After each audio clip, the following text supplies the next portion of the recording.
JD. Ang kwentong ito ay hango sa totoong buhay.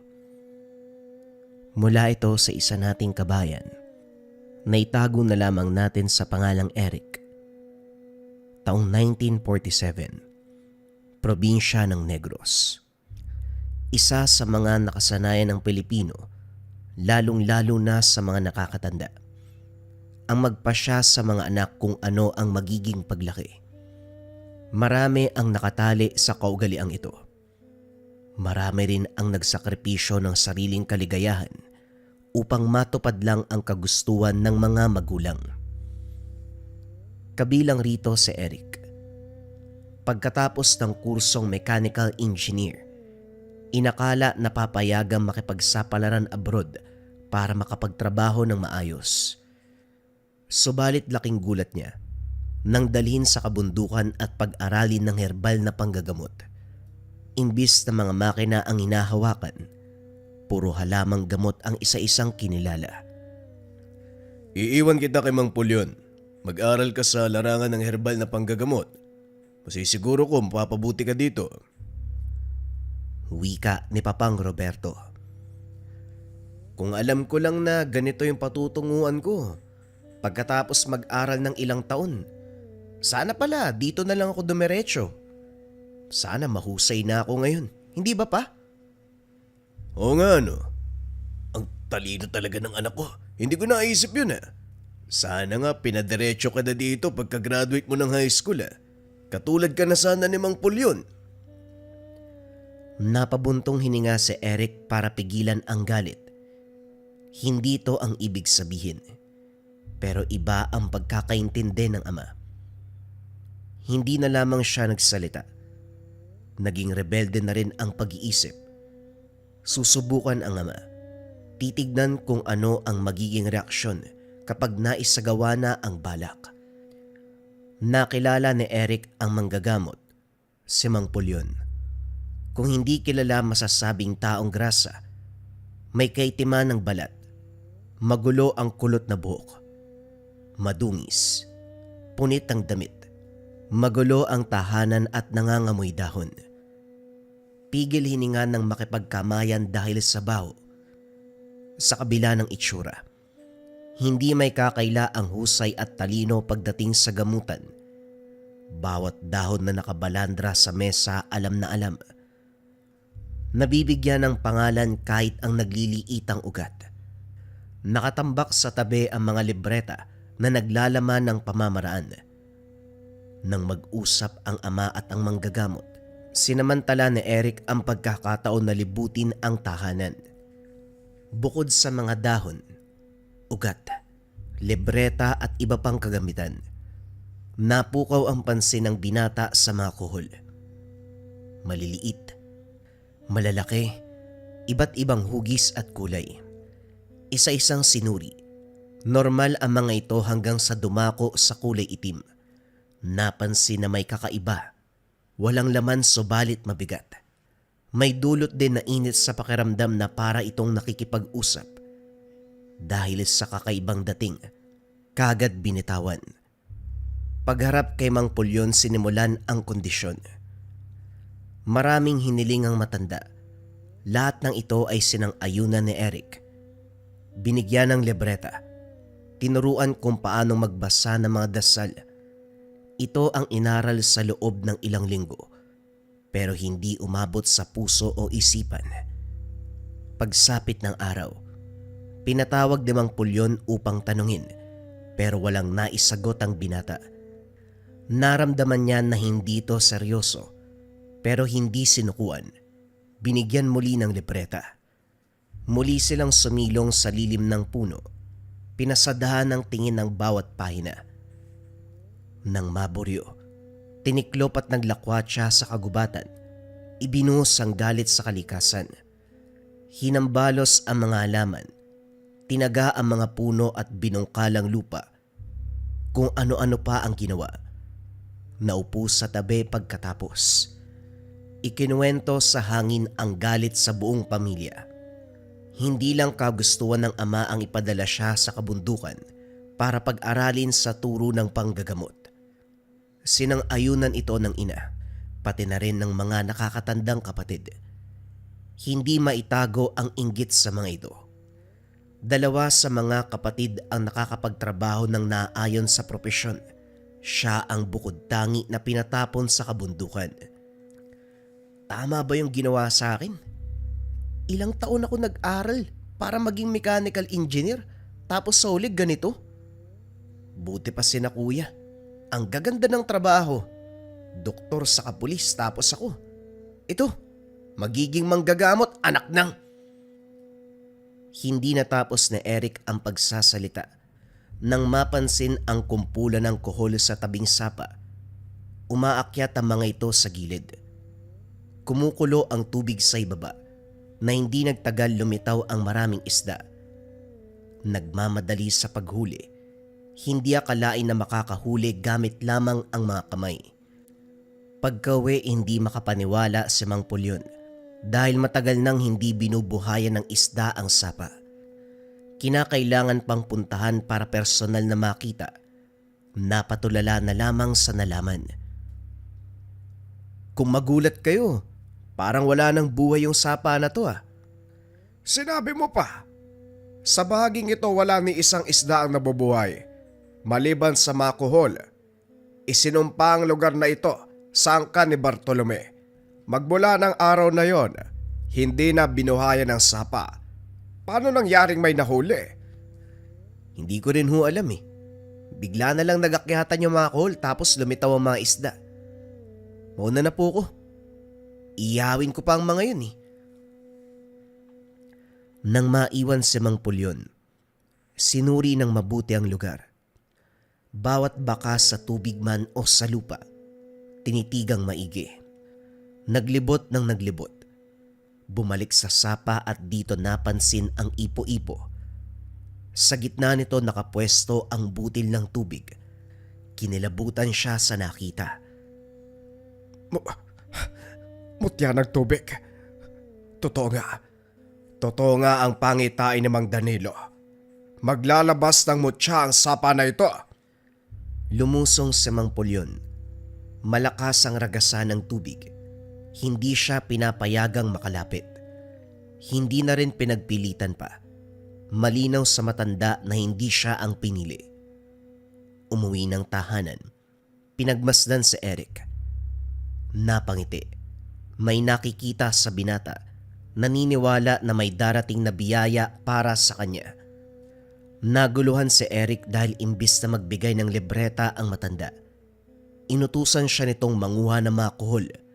Bit-bit ang buslo. Pinuntahan ng sapa.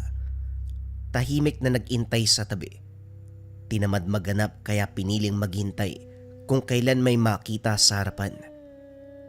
Sa kalagitnaan, napukaw ang pansin ng lumakas ang pagragasa ng tubig. Umiikot na parang ipo-ipo. Tinitigan lamang ito ng binata. Pagkuway iniwanan ng pansin dahil walang makitang kuhol. Lumipat sa ibang bahagi. Sa kabilang banda napailamos ng mukha si Mang Pulyon nang daan-daanan lamang ni Eric ang mutya. Buong akala'y papansinin nito ang biyaya ng kalikasan. Sa galit ay sinalubong ito pero hindi magawang pagalitan. Pinauwi na lamang. Hindi maunawaan ng binata si Mang Pulyon. Tahimik ito. Kahit anong salita niya ayaw sumagot. Iba ang pakikitungo kumpara noon. Hinayaan dahil sa isip ng binata, nagsimula nang maubos ang pasensya sa kanya. Hindi makapag-intay sa araw na ito mismo ang magtaboy. Subalit laking gulat dahil sa mga sumunod na araw. Tinuro ang tungkol sa mutya. Sentro bilang halimbawa ang itim na kuhol. Dito nalaman ni Eric na ito ang gamit ng matanda. Iba't ibang bato ang inilatag, isa-isang pinakilala. Pangalan, gamit, at kung para saan ang bisa. Nakikinig pero hindi inunawa. Nang mapansin ito ng matanda ay kusang itinigil. Hindi ka ba talaga interesado sa mga bagay-bagay? Mariosep kang bata ka. Nasa harapan mo na pero dinadaanan mo lang. Pagkakataon na yon pero pinalampas mo. Iho, kung may napansin kang katulad nito, huwag mong daanan lamang. Ibig sabihin nun ikaw ang pinili ng gamit. Dapat samantalain mo ang pagkakataon kaysa magsisi ka sa uli. Ano raw? Anong sinasabi niyo dyan? Ano bang dinadaanan ko? Ay nako, lalong puputi ang buko sa'yo eh. Bumalik ka sa sapa. Manguha ka ng call o hindi kaya isda. Huwag kang uuwi kung hindi mapupuno ang buslo. Walang reklamo na umalis ang binata. Pagdating sa sapa, naroon pa rin ang ipo-ipo sa tubig. Pinagmasdan niya lamang ito. Hindi ginalaw.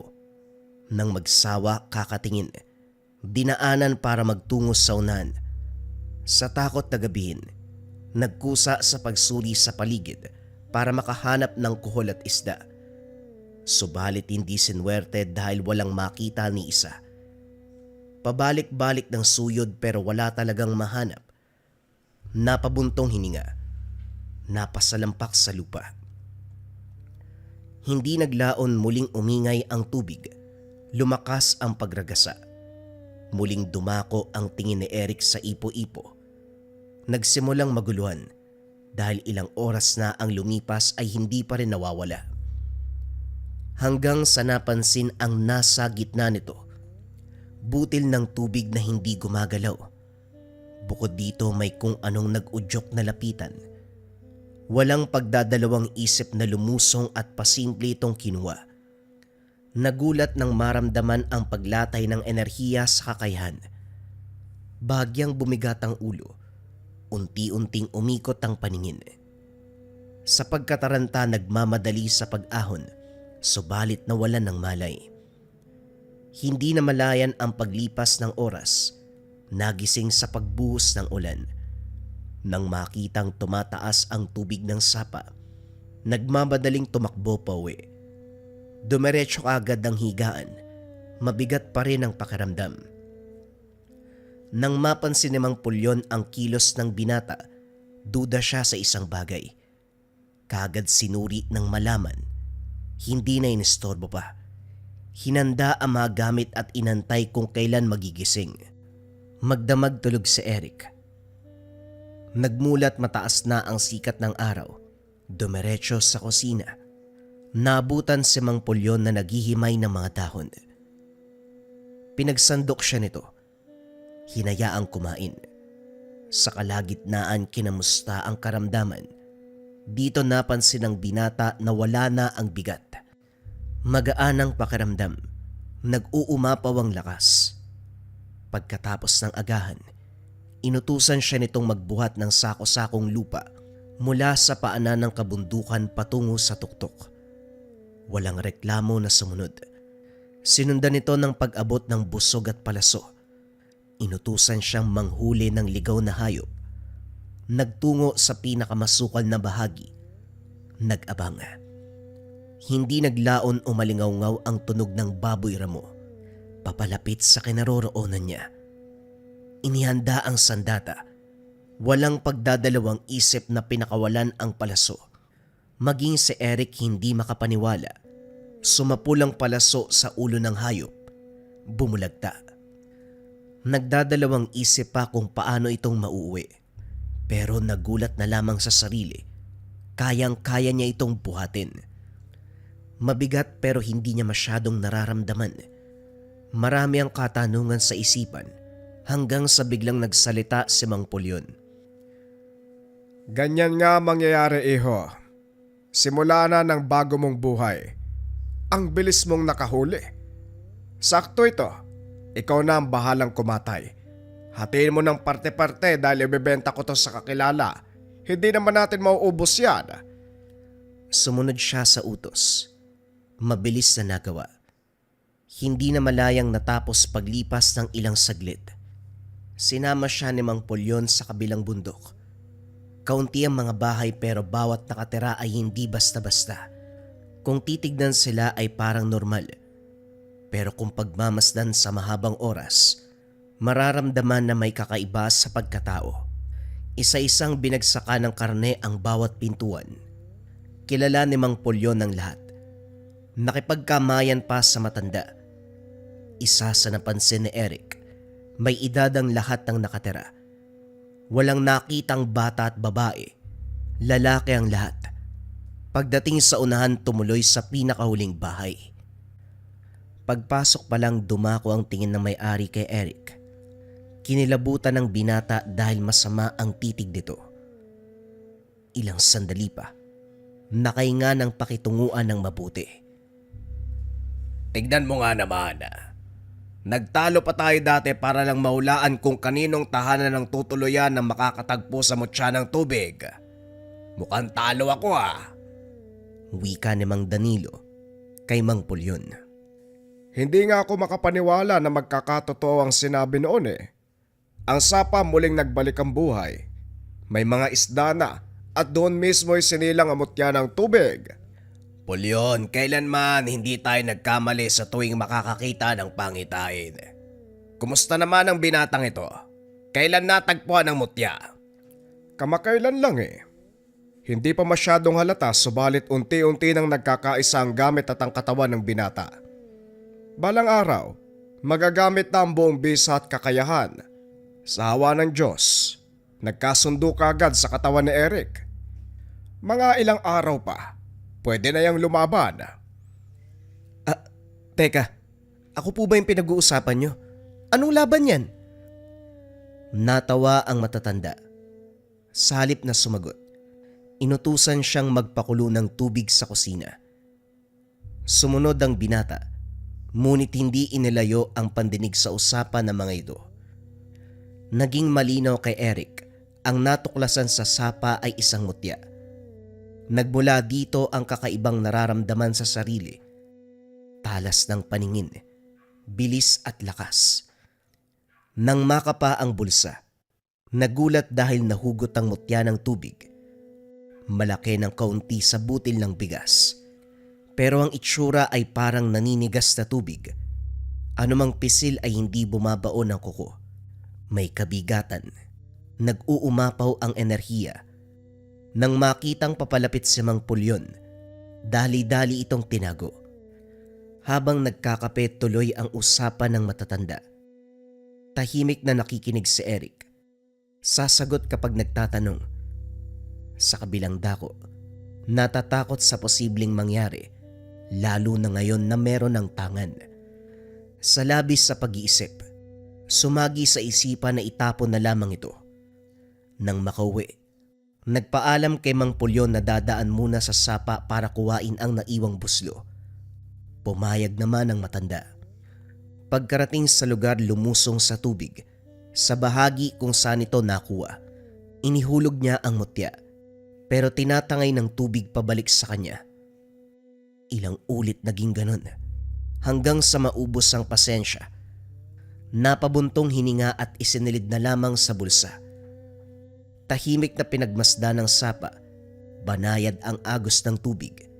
Presko ang hatid na pakiramdam. Kinausap sa isipan. Hiniling nakuhain uli ang mutya. Hindi may tago ang takot dahil noong pinakilala ni Mang Pulyon, binanggit ang mga kalaban.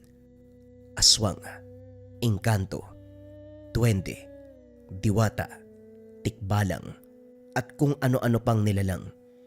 Hindi lubos maisip ni Eric na darating ang araw na makakaharap ang isa sa mga ito. Kahit na sabihing mutya ang bahala, hindi may tatago ang katotohanan na nakakatakot na nilalang ang kalaban. Hindi pa naman ako talaga nagsisimula eh. Baka pwedeng kunin nyo na ito uli. Hindi ako handa sa ganitong klase ng buhay. Pangarap ko maging mechanical engineer eh. Hindi ako makikipagsapalaran sa iba't ibang nilalang, pasensya na. Pero hindi ko matatanggap ang biyaya nyo. Kung ayaw nyo tong kunin sa akin, ibibigay ko to kay Mang Pulyon. Pagbalik ng tahanan, nakita si Mang Pulyon. Nakangiti sa kanya, pero nagbago ang itsura nang magsalita siya. Napatitig ang matanda. Hindi inasahan ang maririnig mula sa binata. Ang buong akala niya, handa na itong pasukin ng mundo ng lihim na karunungan. Pero ito ngayon, inilahad sa kanya ang mutya ng tubig. Pilit kinumbinsi. Pero pulido ang desisyon ni Eric. Gayunpaman hinayaan na muna itong makapag-isip. O siya, sige. Hindi naman kailangan ora-oradang pagpasok sa larangan. Hindi dahil nakatagpo ka na ng mutya, papasok na kagad sa lihim na karunungan. Sige Eric, ituloy muna natin ang pagdarasal sa larangan ng panggagamot. Sa ibang dako muna tayo. Baka sakaling unti-unti mong maunawaan. Manong, sa tingin nyo ba, pumayag ako na iwanan dito para mag-aral ng panggagamot o maging antingero? Nagpaiwan lang ako dito para hindi na umaba yung usapan. Hindi pa ba halata? Hindi ko gusto yung mga tinuturo ninyo. Manong, gusto kong gawin yung pinag-aralan ko. Yung tao na malayang makakapagtrabaho sa abroad gamit yung kursong pinaghirapang matapos, yun ang gusto ko. Hindi yung magbitbit ng halamang gamot. Hindi yung umusal ng dasal. Lalo na hindi maging katulad mo. Pasensya na po pero hindi na magbabago ang isip ko. Maghanap na lang kayo ng iba. Wala kayong maaasahan sa akin. Kinabukasan, maagang naganda si Mang Pulyon para sa susunod na yugto ng aralin. Balak turuan ng aktwal na gamutan si Eric. Pero laking gulat dahil hindi ito magilap. Wala sa tahanan, wala sa labas, wala din sa sapa. Inantay sa pag-aakalang babalik dahil hindi naman dala ang mga gamit. Kaso ilang araw ang lumipas, hindi na nakita pa si Eric. Sinuyod ang buong lugar, magkabilang sityo, bawat pundok, bawat gubat. Nagpatulong sa nasasakupan ni Mang Danilo pero wala ni isa ang nakahanap. Napilitang lumuwas si Mang Pulyon para ibalita sa pamilya ang pagkawala ng binata. Sa kabilang banda, nasa loob ng gubat lamang si Eric, pabalik-balik ng daan. Sa madaling salita, pinaglalaroan ng nilalang. Matagal bago napansin ng binata, saka lang nang marinig ang hiyaw ng kabayo. Kunot noong tumingin sa paligid. Hindi nagtagal lumitaw ang kalahating tao, kalahating kabayo. Tao ang hubog, pero ang buong pagkatao ay halimaw. Maliksik kung kumilos, pumapaikot kay Eric. Nagpapakawala ng kakaibang angil. Huminto ito sa harapan ng binata, pumukol ng matalim na titig. Nanlilisik ang mga mata. Taglay ang muka ng kabayo. Mula balikat hanggang bewang ay taong lalaki. Ang mga paa ay sa kabayo. Tinatakot si Eric pero nanatiling nakakunot ang noo ng binata. Nang mapansin ito ng nilalang, tumigil na ng kusa. Hindi naman ako natatakot sa'yo eh. Parang kwentong perya ka lang. Sandali nga, ikaw ba yung may gawa kung bakit ako naligaw? Kanina pa ako pabalik-balik ng daan hindi ka nakakatuwa. Hindi maunawaan ni Eric kung saan humuhugot ng tapang. Ang alam niya lang, hindi natatakot sa karap na nilalang. Umaangil pa ito. May nais iparating, subalit walang maintindihan ng binata. Napansin na lang na sumugod ito. Tumakbo ng tumakbo hanggang sa nakaabot ng sapa. Natataranta kung ano ang gagawin hanggang umahon mula sa tubig ang isa pang nilalang. Ang halimaw na kung tawagin ay kataw. May hahalin tulad ang itsura nito sa taong isda. Nanlaki ang mga mata ng binata nang lumapit ito. Subalit laking gulat dahil tikbalang ang inatake. Mabilis natapos ang kaganapan. Kakaibang kapangyarihan ng tubig ang ginamit ng kataw. Bumulagta ang tikbalang.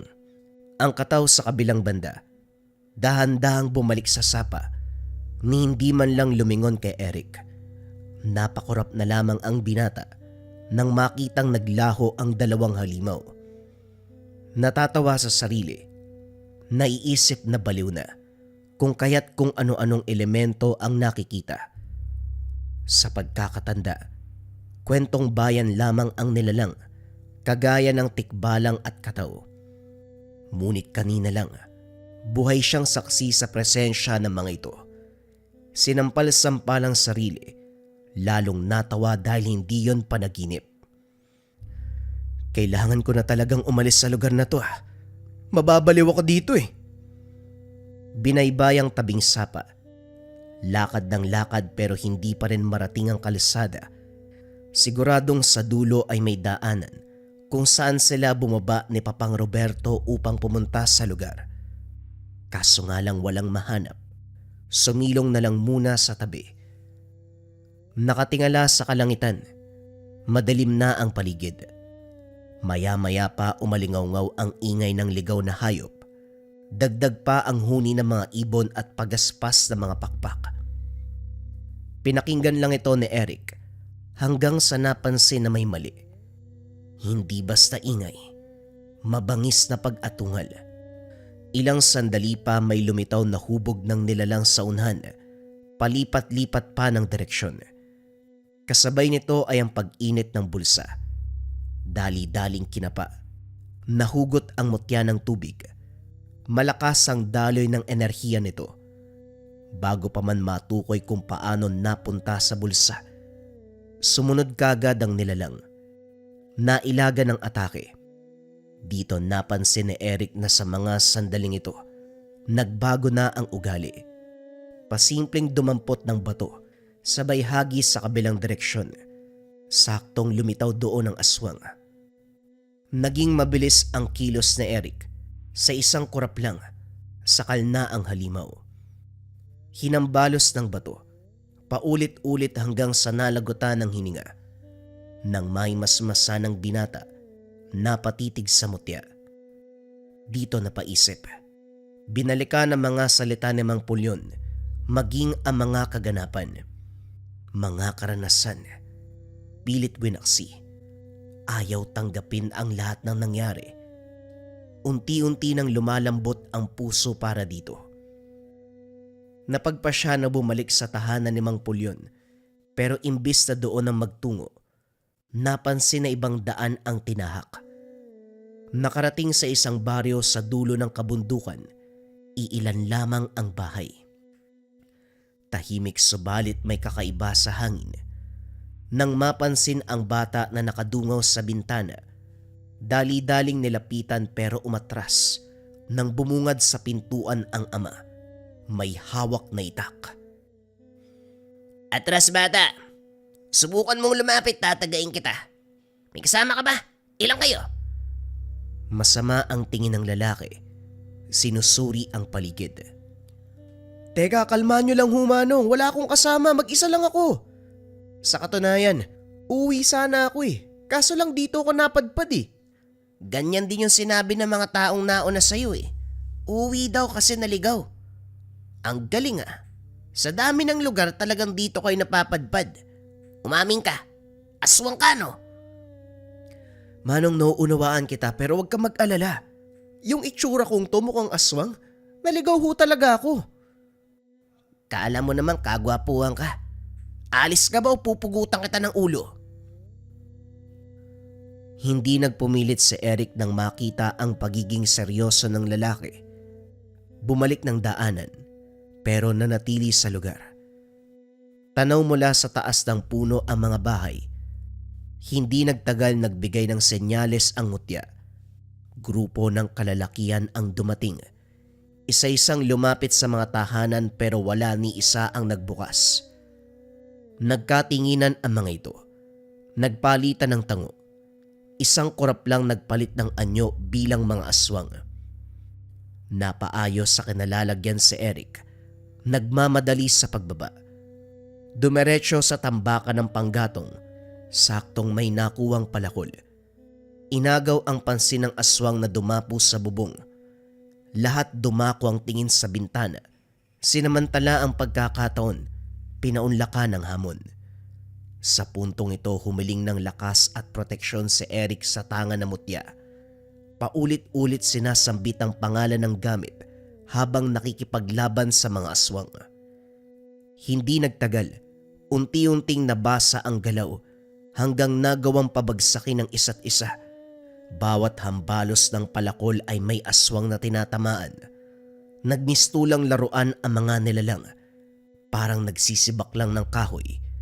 Biyak ang ulo ng mga ito. Hindi nagtagal ay naubos ang lahat.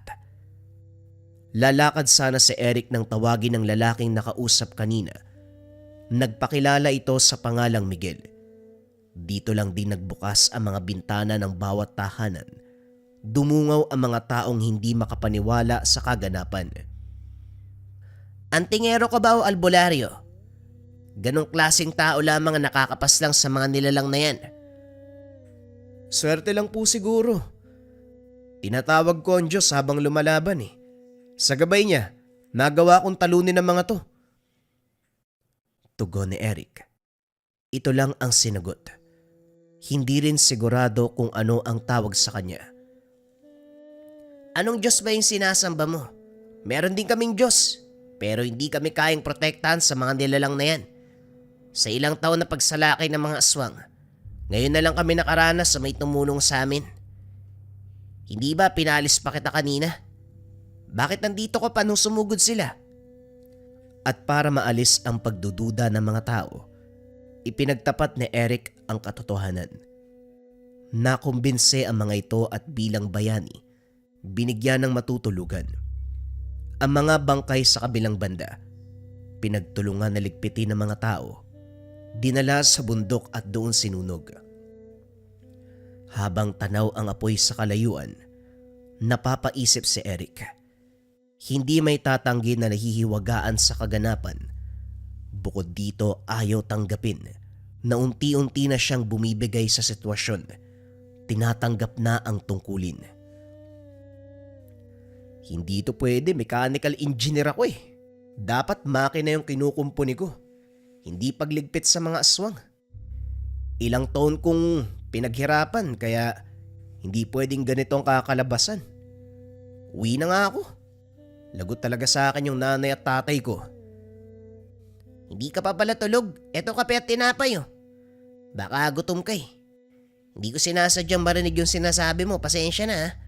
May tinapos ka palang kurso pero nandito ka. Tagasan ka ba talaga?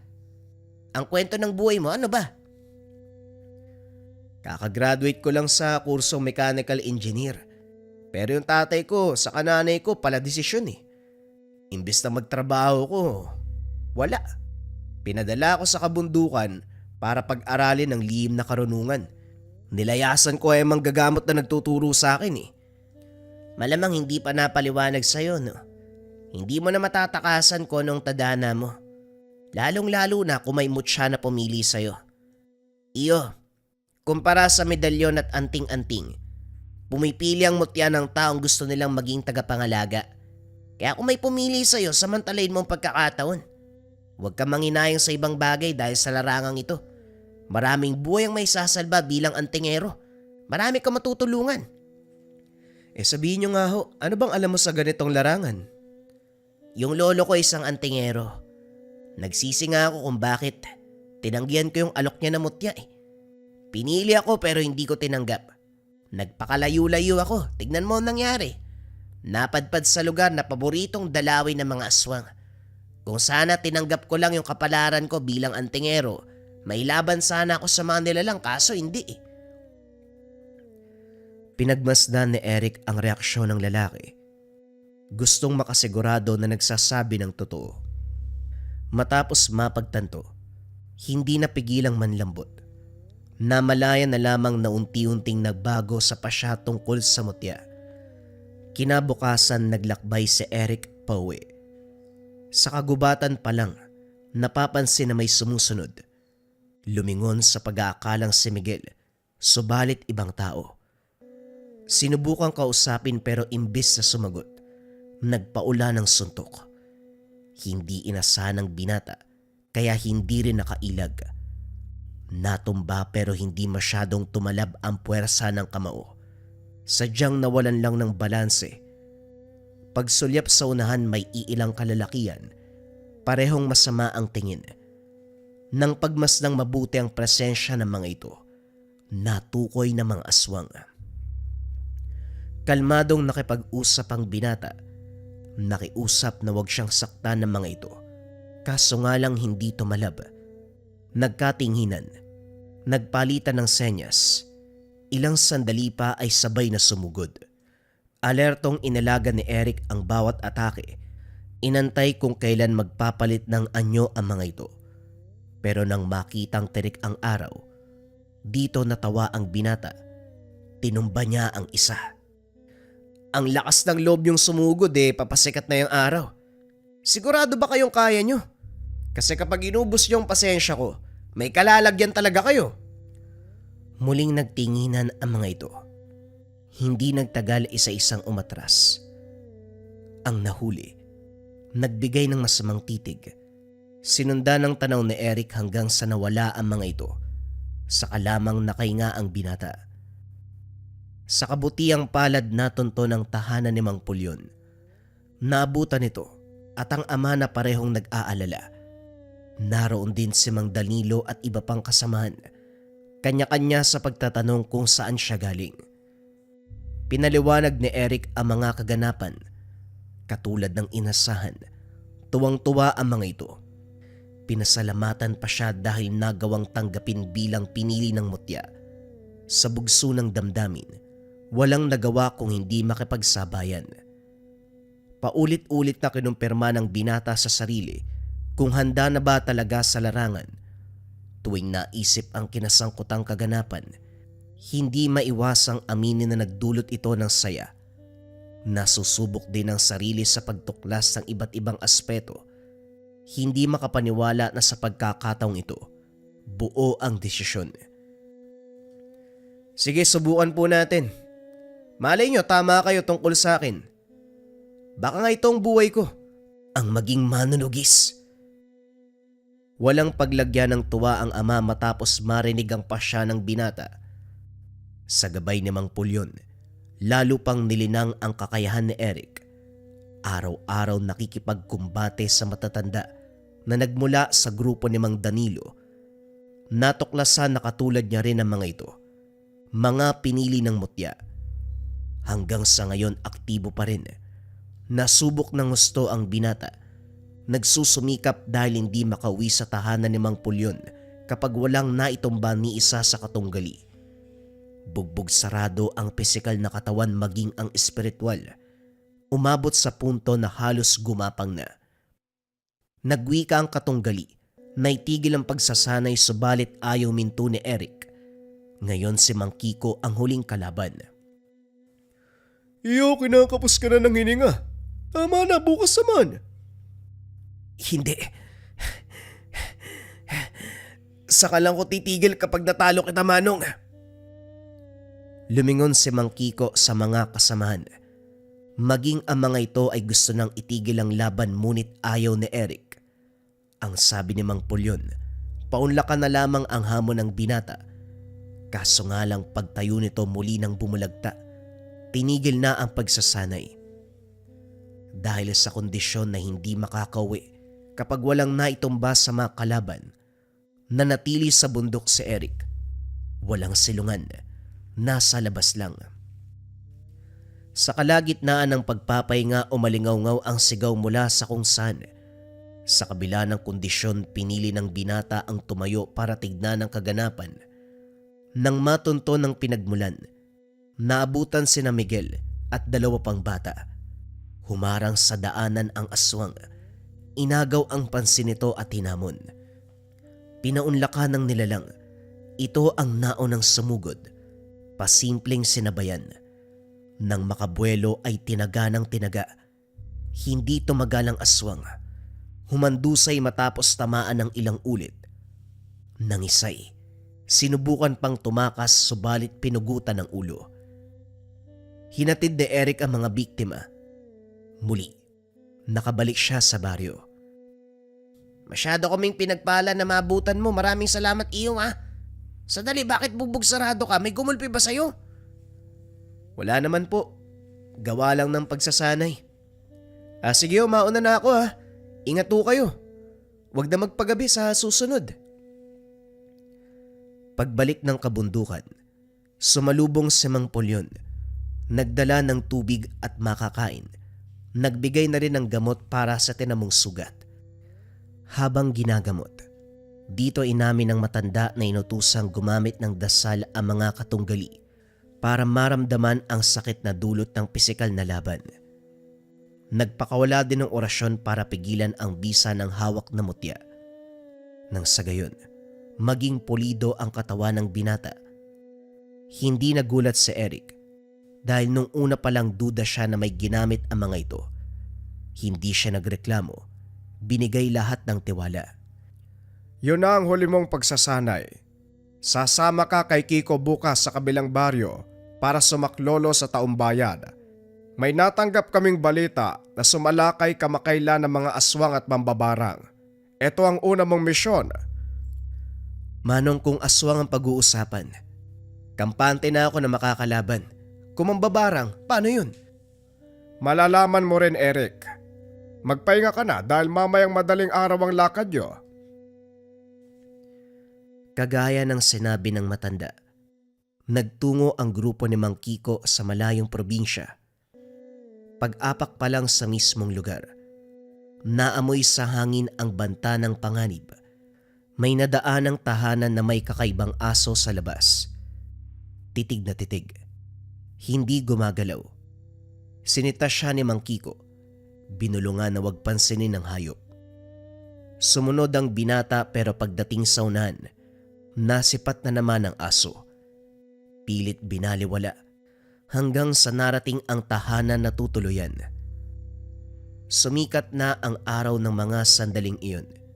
Kinausap ni Mang Kiko ang matanda na nagmula rin sa grupo, ang siyang nagtimbre tungkol sa kaganapan ng lugar. Dalawa ang kalaban, aswang at mambabarang. Walang ideya kung nagkataon na nagsabay o sadyang planado ang lahat. Dali-daling inutusan ang iba pang tauhan na alamin. Naiwan si Mang Kiko, si Eric, at ang may-ari ng tahanan, si Mang Dading. May bago pala tayong miyembro. Kumusta ka naman, iho?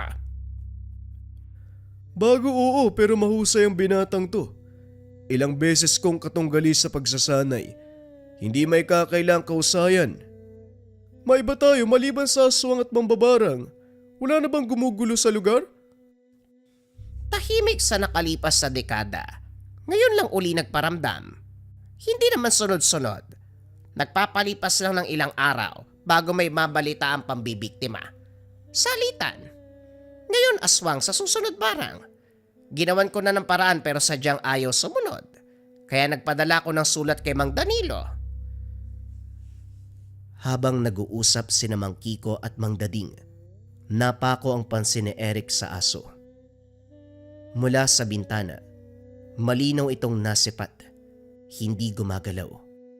Nakatindig, nakatitig, nakatayo ang buntot at mga tenga. Nanlilisik ang mga mata. Sa kabilang banda hindi masasabing normal. May ideya ang binata kung ano ito. Pasimpleng lumabas. Nagbitbit ng itak.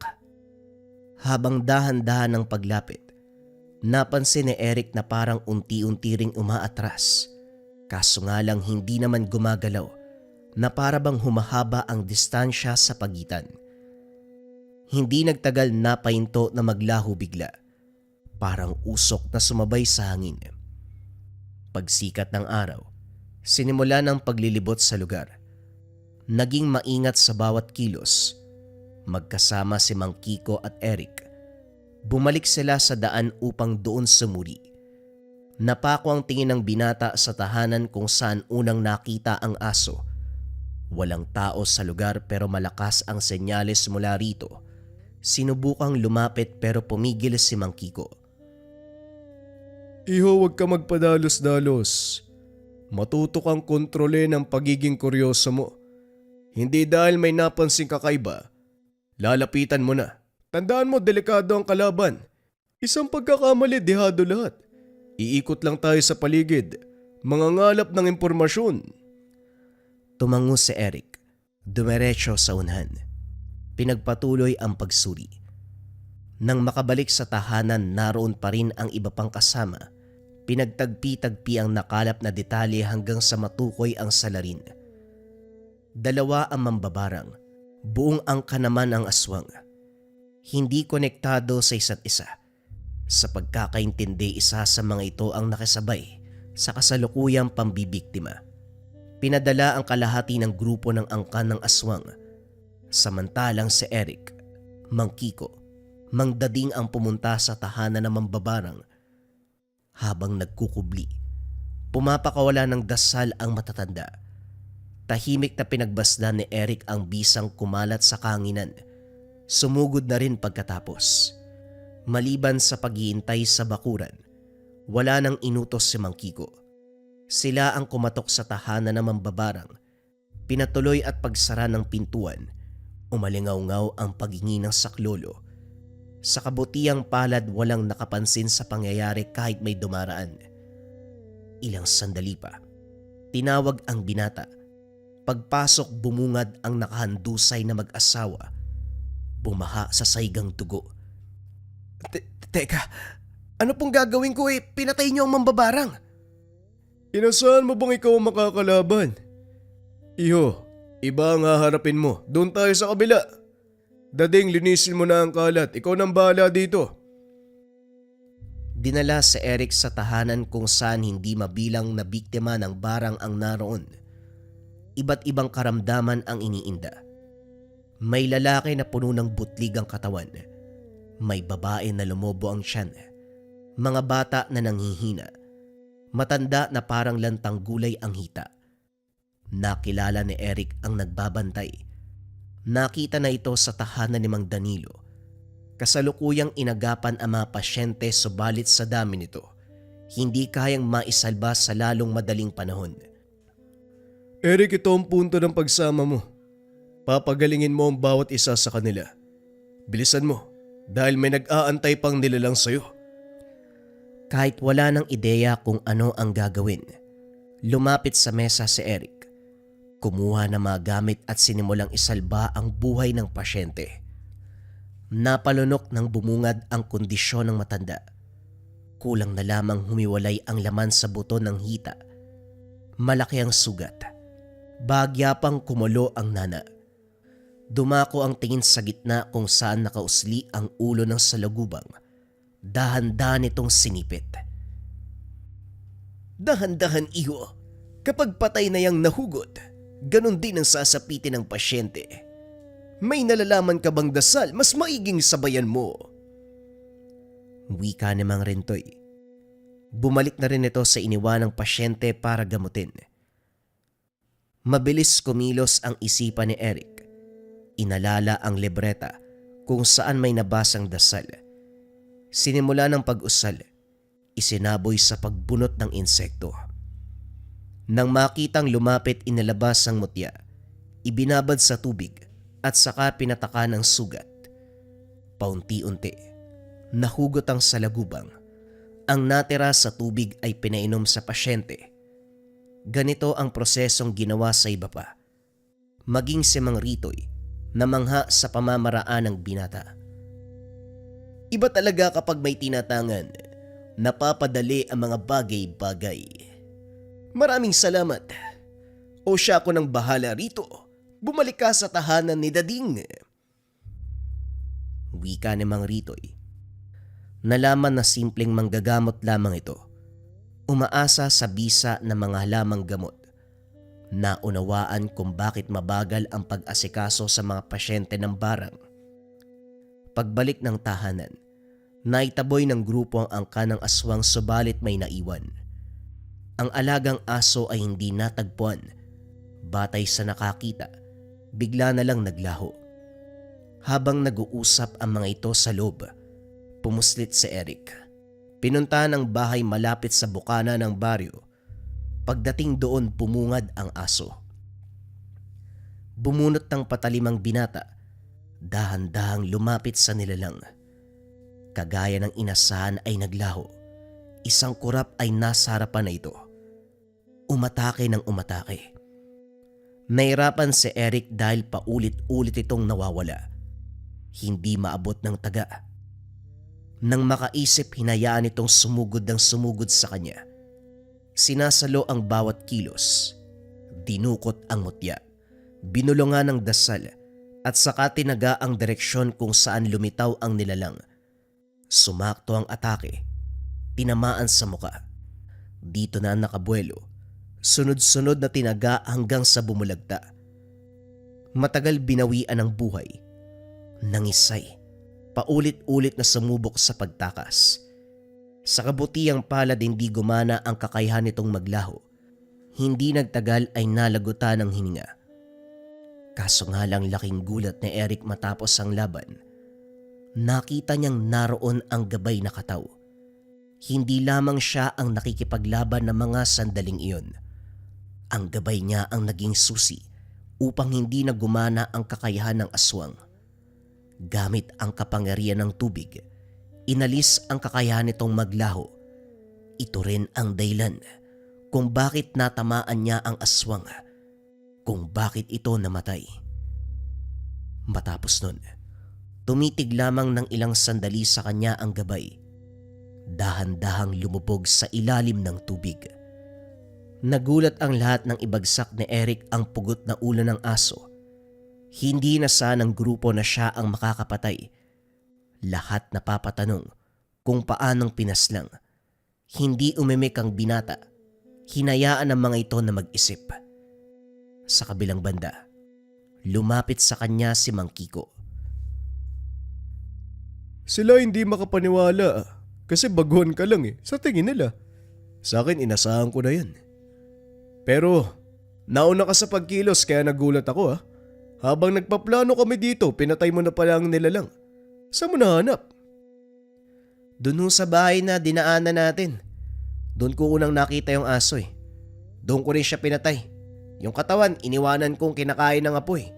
Yung ulo, dinala ko rito. Tapos sa ba mission natin? Hindi maiwasang matawa ni Mang Kiko.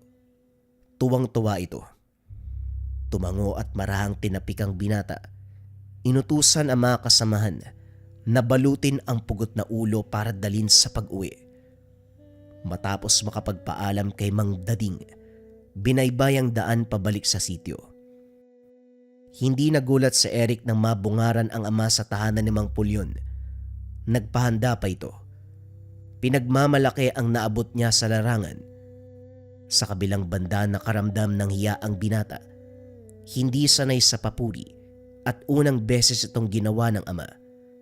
Bagay na hindi naranasan sa mga panahon na naroon sa eskwela. Yan ang anak ko. Pinagaling ang biktima ng barang. Pinatay pa ang aswang. Tay, tumahimik na nga po kayo kapag ikaw nakagaw ng atensyon ng engkanto. Mamaya, yun naman ang makalaban natin sa susunod. Hindi sila magtatangka, lagot sila sa anak ko, tignan nyo. Magaling ang anak ko, mahusay na mahusay. Ganap na antingero, ganap na manunugis. Aayaw-ayaw ka pa, mahusay ka naman pala. Sa paglipas sa mga araw lalo siyang humusay dahil iba't ibang uri ng aswang ang nakakalaban. Bukod pa dito bumibisita paminsan-minsan sa bundok para alamin ang kaganapan. Kapag pinapayagan siya, sumasama sa malagang misyon at kung may kalaban na mahirap talunin, siya ang pinapadala para tumugis. Hindi lang yun. Natuklasan ni Eric na kapag malapit sa anyong tubig ang labanan, palaging nariyan ang kaibigan, palaging nariyan ang kanyang gabay. Isang nilalang na merong malakas na kapangyarihan ng tubig o mas kilala sa katawagan, nakataw. Depensa sa lahat ng uri ng sumpa na may kasamang rebuelta o balik sumpa. Ito ang Marahuyo Bracelet. Napakarami ng natulungan ng Marahuyo. Mula sa pagbibigay ng ginhawa sa nararamdamang sumpa at pagbabalik ng sumpa sa mga taong nang biktima sa kanila. Kung isa ka sa mga taong nabiktima ng kasamaan at kailangan mo ng proteksyon, subukan mo ang Marahuyo Bracelet. Kung interesado ka, i-search mo lang ang shop ng Lika Merchandise Marahuyo Bracelet. Mag-ingat sa mga scammers.